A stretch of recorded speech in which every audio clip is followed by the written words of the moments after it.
Discutir filosofia de modo heterodoxo e surpreendentemente fluido tornou-se a grande marca do cinema das irmãs Wachowski desde a trilogia Matrix, que as consagrou no cenário internacional. Transformar o clássico dos quadrinhos V de Vingança, de Alan Moore, em um roteiro para um novo filme significou para elas uma boa oportunidade de repetir a dose, mas dessa vez com viés francamente político. Após atuar como assistente de direção das próprias Wachowski nos 3 volumes de Matrix, James McTeigue juntou-se à dupla, agora como diretor principal do filme de 2005. Mesmo com a desaprovação de Moore à adaptação cinematográfica, seu longa-metragem de estreia como diretor tornou-se um sucesso de público e de crítica. Mais do que isso, tornou-se um clássico instantâneo do cinema político, atingindo status equivalente ao da obra original do escritor britânico. V de Vingança bebe da fonte de algumas distopias predecessoras, especialmente 1984.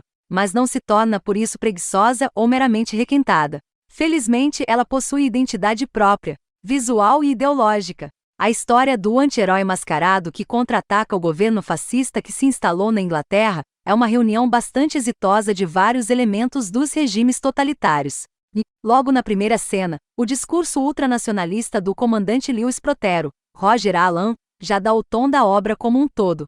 A personalidade autoritária aglutina um sentimento de superioridade nacional que justifica todo tipo de abuso por parte das autoridades que a representam. Isso também surge em V de Vingança logo nos primeiros minutos de projeção, quando os Homens-Dedo, uma espécie de Gestapo, abordam a personagem Eve, Natalie Portman, em um beco escuro após o toque de recolher. Outro elemento bem inserido no roteiro das irmãs Wachowski é a ideia de obsessão com a segurança nacional, sempre ameaçada por forças imaginárias. Em V de Vingança, são os terroristas cujas armas biológicas só podem ser neutralizadas pelas defesas do governo. O medo de um inimigo invisível constrói uma fidelidade canina ao governo, que jura exterminá-lo. O filme deixa claro aqui que é o pássaro que busca o aprisionamento da gaiola, não o contrário. Hugo Weaving trata bem disso em seu discurso na emissora de TV.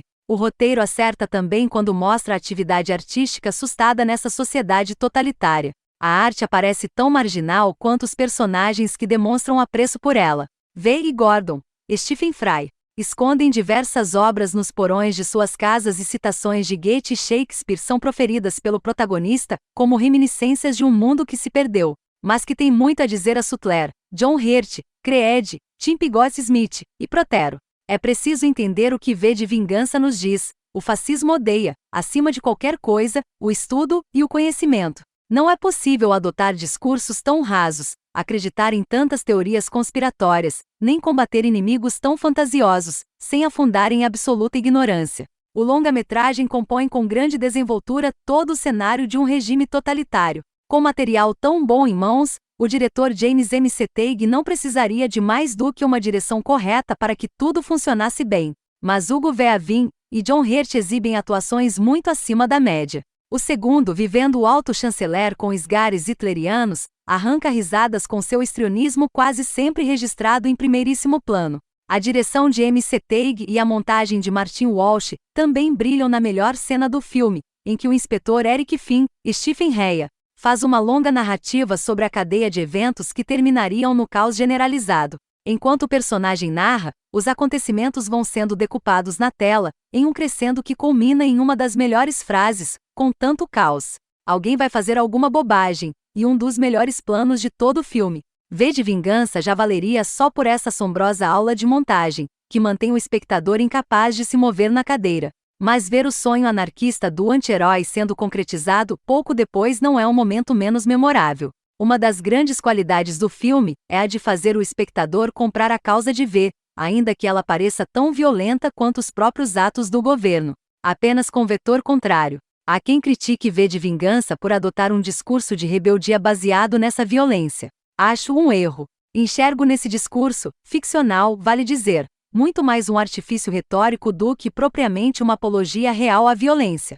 Além disso, é preciso salientar que a resposta anarquista não é a única contida no filme. A inserção de um alter ego de Eve, a prisioneira Valerie, sinaliza outra via de resistência ao totalitarismo.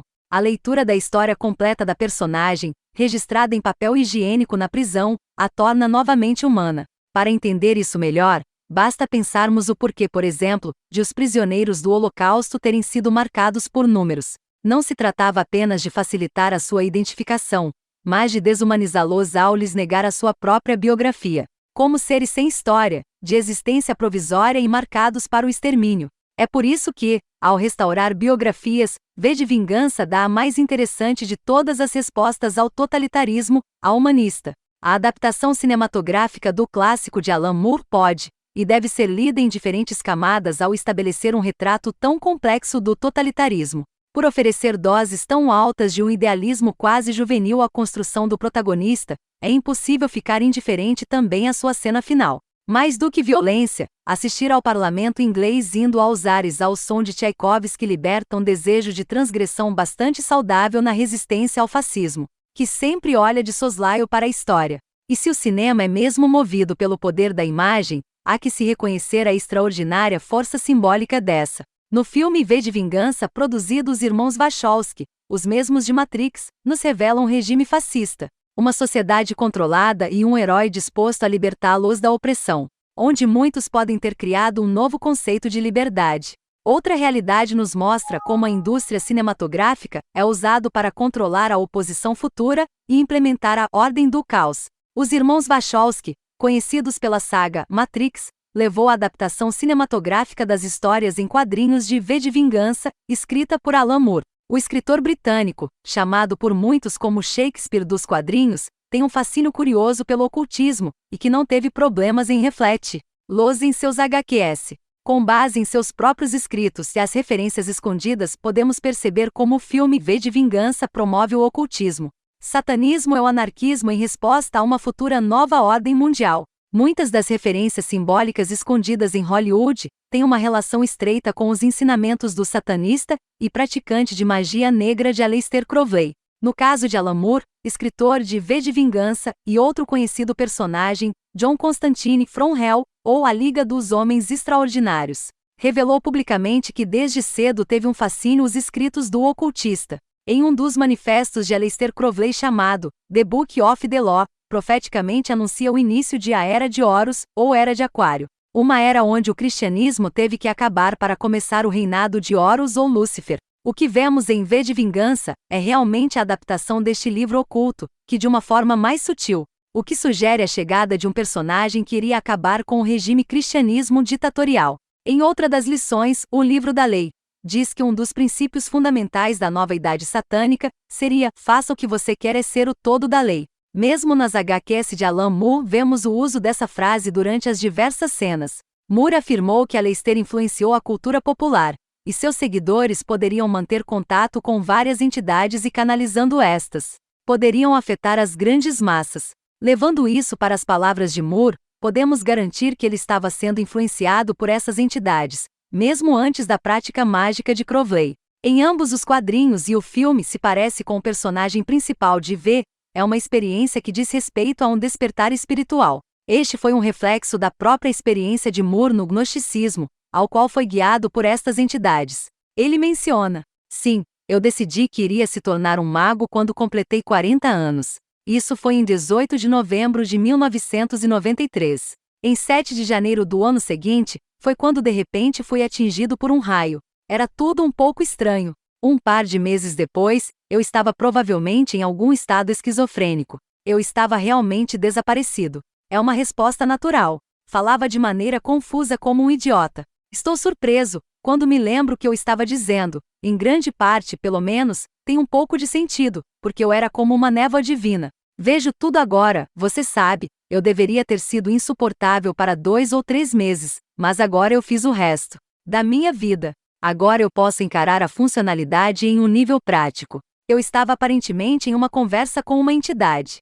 Que presença era em torno de minha cabeça, mover e falar com clareza, Alan Moore. Nas HQs vemos outra experiência similar, onde o personagem de Finn tem uma revelação gnóstica com sintomas muito semelhantes ao que Moore descreve.